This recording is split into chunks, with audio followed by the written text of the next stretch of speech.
আসসালামু আলাইকুম ভিউয়ার্স, আজকে আমরা দেখব বাটন মেশিন LK1903BSS।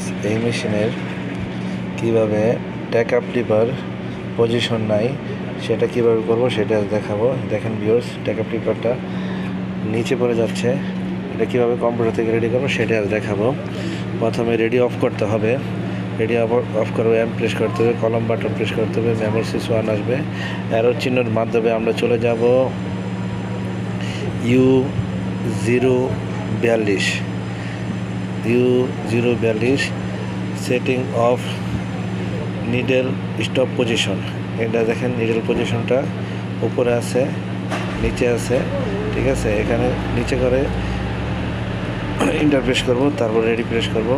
প্রেস করার পর ভিডিও দেখতে পাচ্ছেন ট্যাকআপ লিভার এখন উপরে আছে। এভাবে কম্পিউটার থেকে ট্যাকআপ লিভার রেডি করতে হয় ভিউয়ার্স। ভিডিওটা ভালো হয়ে থাকলে চ্যানেলের সাথে থাকবেন, সাবস্ক্রাইব করবেন নিত্য নতুন ভিডিও দেখার জন্য। আসসালামু আলাইকুম।